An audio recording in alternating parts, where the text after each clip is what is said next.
नेमकं तुम्हाला काय सांगायचं आहे, नेमकं कोणावर निशाणा? अखंड महाराष्ट्राला आणि देशाला कळून चुकलंय की जरांगे पाटलांची नौटंकी ही कोणाच्या बोलण्यावर चालली आहे। ज्यांनी आयुष्यभर लोकांची तुतारी वाजवण्याचं काम केलं आणि त्यांना आता तुतारी निशाणीच मिळाली आहे, त्या शरद पवारांचा यामागे संपूर्णपणे हात आहे, राजेश टोपेंचा हात आहे।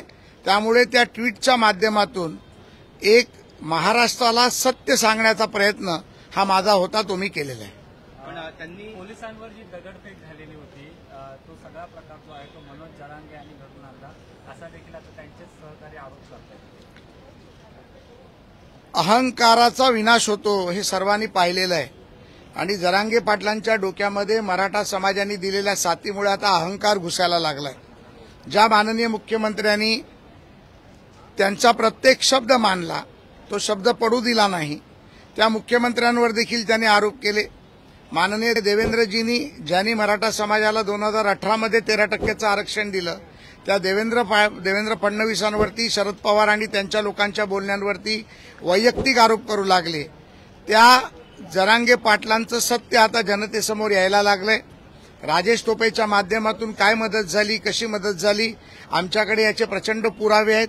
योग्य वेळी योग्य व्यक्ती योग्य व्यक्तीच्या हातात हे पुरावे दिले जातील आणि सत्य हे बाहेर येईल याची मला खात्री आहे। विरोधी पक्षनेते अंबादास दानवे आणि दुसरे विरोधी पक्षनेते असा आरोप करतायत की उपमुख्यमंत्री देवेंद्र फडणवीस बदनामी सुरू आहे, त्यांच्या मागे मुख्यमंत्री किंवा उपमुख्यमंत्री अजित पवार तर नाहीत का, असं म्हणतात। मला वाटतं की दानवे असतील किंवा दुसरे विरोधी पक्षनेते असतील, यांचा राजकीय अभ्यास किंवा राजकीय माहिती देणारी लोक कमी आहेत। त्यामुळे मला वाटतं त्यांना जर माहिती नसेल तर आज त्यांनी त्यांच्या दालनामध्ये मला बोलवून घ्यावं, म्हणजे मी सत्य त्यांना सांगू शकेन। बरं, काल त्यांनी आरोप केला होता की सलाईनमधून विष देण्याचा प्रयत्न फडणवीस करतात। आज त्यांनी पुन्हा एकदा आरोप केला की काल रात्रीच मला बंदुकीनं उडवण्याचा डाव होता फडणवीस। मी तुम्हाला म्हटलं ना, अहंकाराचा विनाश होतो। आपल्यालाच काल देवेंद्र फडणवीसांनी याच्यावरती उत्तर दिलं आणि आपल्याला प्रश्न विचारला होता की काय देवेंद्र फडणवीस असं करू शकतात का। राजकारणातला एक सोज्वळ चेहरा, एक मुत्सद्दी चेहरा आणि राजकारणामध्ये सर्वांना आपलंसं करून चालणारा जर नेतृत्व कोण असेल तर ते देवेंद्र फडणवीस आहेत। अशा घाणेरड्या प्रकारचं नीच प्रकारचं राजकारण कधी फडणवीस आणि भारतीय जनता पार्टी करणार नाही याची संपूर्ण महाराष्ट्राला आणि देशाला खात्री आहे आणि ती तुम्हाला देखील आहे। त्यामुळे स्वतःचा आता कुठेतरी बचाव करायचा, माझा खून होणार, मला कोणतरी मारणार, मला विष देणार, या प्रकारच्या वावड्या उठवायच्या, जनतेची सहानुभूती निर्माण करायची। आणि मी या सर्व प्रकाराला एका शब्दात तुम्हाला सांगू शकतो तर आता महाराष्ट्रामध्ये नवीन नटसम्राट आलेला आहे। जरांगे पाटील म्हणजे नटसम्राट, या एका वाक्यात मी तुम्हाला त्याची व्याख्या सांगू शकतो। धन्यवाद। ते मराठ्यांचं नेतृत्व करत होते, त्यांच्या मागण्या सरकारपर्यंत पोहोचवण्यासाठी प्रयत्न करत होते, पण आता ते म्हणतात की फडणवीसांना निवडणुकीपूर्वीच अडचणीत आणणार आहे। याकडे नेमकं कसं पाहता?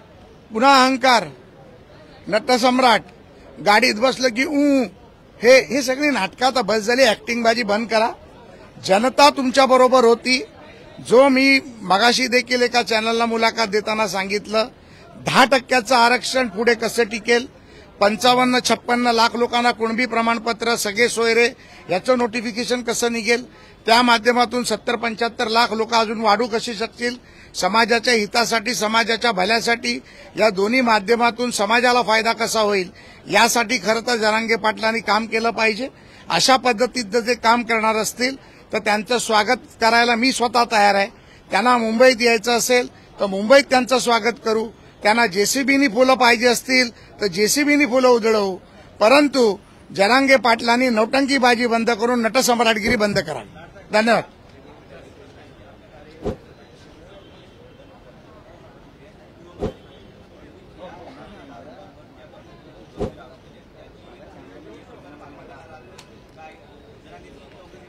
नाही, चौकशी करण्याइतका तो मोठा नाहीये, त्यामुळे ह्याचं सत्य बाहेर येणारच आहे। त्याचे आरोप आहेत, हे वैफल्यग्रस्तेतून आरोप तो करतायत, त्यामुळे मला वाटतं की यांच्याकडे लक्ष न देणं हा याच्यावरचा मोठा उपाय आहे।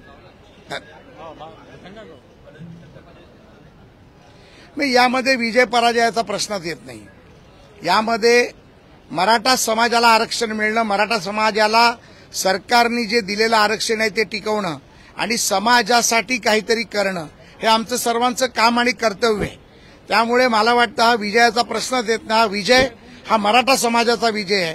हा विजय छत्रपती शिवाजी महाराजांच्या आशीर्वादाचा विजय आहे. त्यामुळे याच्यामध्ये विजय पराजयाचा प्रश्न येऊ शकत नाही. गर्जा हिंदुस्तान चॅनलला सबस्क्राईब करा आणि ताज्या घडामोडी जाणून घेण्यासाठी बेल आयकॉनवर प्रेस करा.